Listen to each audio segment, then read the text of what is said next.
मित्रों, आज की इस वीडियो में आपका स्वागत है। आज मैं लेकर आया हूँ कविता की कुछ चंद पंक्तियाँ और एक प्रीसियस आइडियाज अर्थात बहुमूल्य तथ्य, बहुमूल्य विचार जो मैंने गहन गहन चिंतन मनन और अपने शोधपरक नीति पर आधारित इन तथ्यों का अन्वेषण किया है।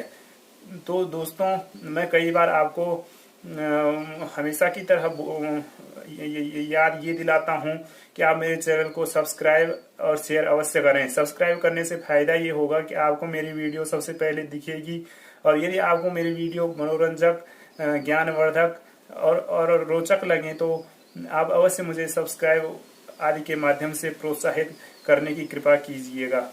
लेकिन दोस्तों, मुझे थोड़ा खेद इस विषय का है कि मेरे पास इतने व्यू नहीं आते और नहीं इतने सब्सक्राइबर होते हैं जितने की मेरी अपेक्षा रहती है। लेकिन चाहे सब्सक्राइबर हो या न हो, अगर मेरे मन में ये विचार आए कि इन विचारों के माध्यम से औरों का कुछ, एक दो का भी कुछ भला हो सकता है, तो मैं इसको अनवरत कंटिन्यू जारी रखूंगा।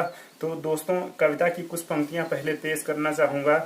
कविता जो होती है वो उसमें जो कवि का जो एक संवेदना और वेदना और हर्ष और विमर्श आदि समाहित होते हैं। कविता के शब्द शब्द में, कविता के एक अक्षर अक्षर में एक गहन विचारों का समावेश होता है, जिसको या तो मूर्धन्य विद्वान लोग समझ पाते हैं और सामान्य लोग भी समझें तो अलग अलग लोग अलग अलग तरीके से व्याख्या करते हैं। लेकिन इतना मुझे अभी अनुभव हुआ कि जो कविताओं में जितने भी शब्द होते हैं उनमें कवि की कुछ न कुछ संवेदना अवश्य होती है। तो दोस्तों, ये कविता आपके समक्ष प्रस्तुत करूंगा। सोच रहा था केवल रिश्तों के निभाने की खातिर, सोच रहा था केवल रिश्तों के निभाने की खातिर, ला रहा हूँ जैसे मोती चुन चुन। सोच रहा था केवल रिश्तों की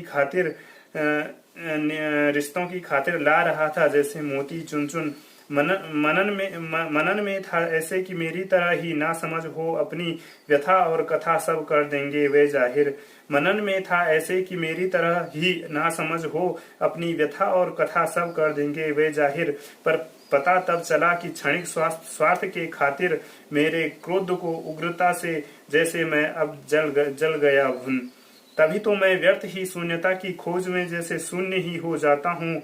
कभी तो मैं व्यर्थ ही शून्यता की खोज में जैसे शून्य ही हो जाता हूँ। पाऊं जब तक अंत और आदि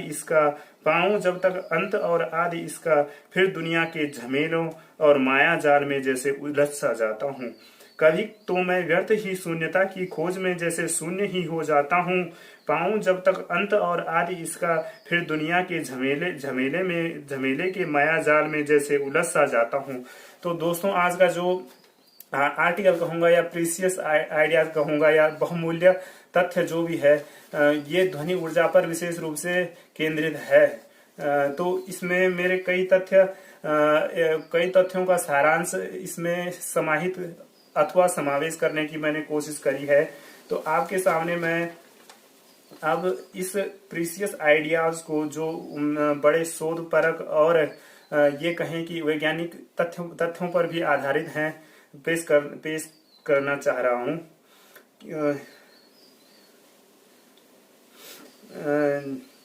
ये सत्य की कसौटी पर खरे उतारने के बाद ही मैं आपके समक्ष ला रहा हूँ।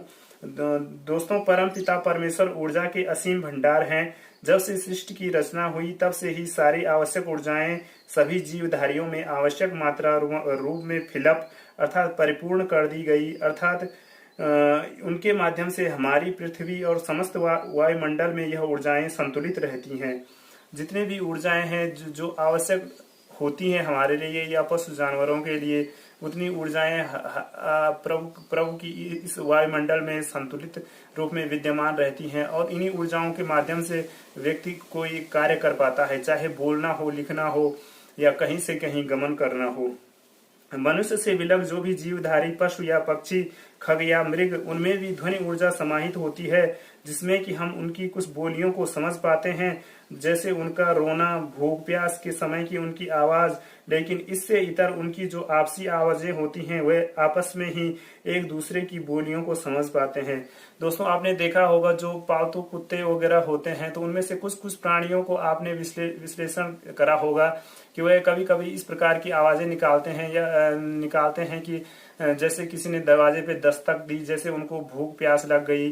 तो इसी तरह हम सामान्य सी ध्वनि ऊर्जा द्वारा उनकी जो आवाजें होती हैं उनको अनुभव कर पाते हैं। लेकिन जब वो आपस में रहते हैं, तो आपस में जब वो ये ऊर्जाएं, ध्वनि ऊर्जाएं अथवा ध्वनि उत्पन्न करते हैं अपने अपने सुरों में, तो जो आपस में वो रहते हैं तो आपस में वो पूरी भाषा समझ जाते हैं। आपने सुना होगा प्राचीन परंपराओं में ऋषि मुनियों के यहाँ जो हिंसक पशु होते थे, और हिंसक पशुओं के साथ साथ जैसे शेर हो गया, बकरी हो गई, खरगोश हो गया, ये सभी एक तरीके से हिंसक नहीं, अपनी हिंसा को छोड़कर वहीं विद्यमान रहते थे। ये मुनियों के तपस्या का फल था कि वह उनके मन में इन विचारों को निकाल देते थे, और उनके मन में जो हाव भाव थे, जो ध्वनियां वगैरह जो होती थी, वह ये समझते थे कि यहाँ एक दूसरे के लिए घातक हम बिल्कुल नहीं हैं। आइंस्टीन के अनुसार ऊर्जा न तो उत्पन्न की जा सकती है और न ही नष्ट की जा सकती है, हाँ एक रूप से और दूसरे रूप में परिवर्तित की जा सकती है। इसी सिद्धांत के अनुसार कोई भी शब्द ध्वनि कंठ से निश्रित होने के बाद हमारे इस वायुमंडल में मिल जाती है, तो ऐसी भी तकनीक भविष्य में ईजाद की जा सकती है जो भगवान कृष्ण का गीता में दिया ज्ञान हमें ओरिजिनल वर्जन अर्थात वास्तविक रूप में मिल जाए। दोस्तों, ऊर्जा कभी नष्ट नहीं होती। सर आइंस्टीन के अनुसार लगभग सारे वैज्ञानिक रूप से वैज्ञानिक छात्रों को ये पता होगा। और जो भगवान कृष्ण ने गीता का ज्ञान द्वापर युग में कुरुक्षेत्र के युद्ध में महाभारत में दिया था, कुरुक्षेत्र के मैदान में महाभारत युद्ध में दिया था, वो जो उन्होंने वाणी उनके कंठ से निश्रित हुई होगी, वो वही वाणी अभी तक वायुमंडल में विद्यमान होगी। और भविष्य में ऐसी टेक्नोलॉजी ईजाद की जा सकती है कि उनकी वाणी को हम पुनः सुन सकते हैं, ऐसा संभव हो सकता है। ध्वनि ऊर्जा प्रकट होने में मुख्य सहायक वायु, मन की शक्ति, स्वर यंत्र और हमारी सजीवता है।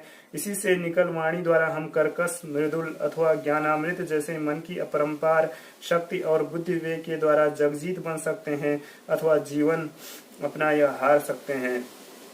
और जब अंत में प्रभु की ध्वनि ऊर्जा के माध्यम से दी गई एक कृपा प्रसादी है, गायन के क्षेत्र में हमारे ही बीच के नामचीन कलाकार, जिनके स्वर यंत्र व स्वर लहरी में यह ताकत होती है कि उनके गले से निश्रित होने वाला स्वर हमारे मस्तिष्क के उस हिस्से में स्पंदन करता है जहां हम सुकून पाकर हार्मोन्स कुछ नाचने के लिए हमें उद्धृत भी कर देते हैं अथवा कुछ हमें उसी में तल्लीन कर देते हैं। लेकिन सबके साथ ऐसा नहीं होता। जैसे कुछ लोगों को नए गाने तो कुछ को पुराने गानों पसंद होते हैं जो उनका मनोरंजन करते हैं, लेकिन इससे विलग 8% लोग ऐसे हैं जिनको संगीत से कुछ लेना देना ही नहीं होता। ऐसे लोगों में वे लोग शामिल हैं जो रोगग्रस्त अथवा कुछ इस जीवन से अपना अब आने वाले चंद लोग होते हैं। दोस्तों, जो गायक होते हैं उनको विशेष कृपा भगवान की ये प्राप्त होती है कि वे ज्यादातर जनसमूह में जैसे कोई प्रोग्राम वगैरह कर रहे होते हैं तो उस जनसमूह को अपनी आवाज द्वारा इतना प्रभावित कर देते हैं कि उनमें कुछ कुछ श्रोता, अधिकांश ही लगा दो, अधिकांश श्रोता नाचने पर मजबूर हो जाते हैं। तो उनकी जो स्वर लहरी, जो कंठ से जो निकला स्वर होता है वह श्रोताओं तक पहुंचकर उनके हार्मोन्स को इस प्रकार स्रावित कर देता है कि उनके दिमाग में नाचने की क्रिया तक वह उद्धृत हो जाते हैं।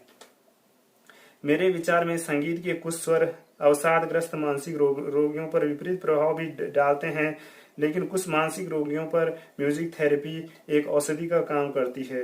इस भांति ध्वनि ऊर्जा पंच तत्वों पृथ्वी, अग्नि, जल, वायु, आकाश का एक उपतत्व अथवा सहायक महत्वपूर्ण तत्व भी मेरी दृष्टि में है, जिसका आभास प्रकृति में भी माँ गंगा की कलकल सी ध्वनि अथवा तूफानों का वह स्वर अथवा किसी चट्टान से उन निर्जीव पत्थरों के साथ कंक्रीट आदि गिरने के स्वरों में भी प्रतीत होता है। नमस्कार दोस्तों, मेरे चैनल को अवश्य सब्सक्राइब और शेयर करेंगे। धन्यवाद।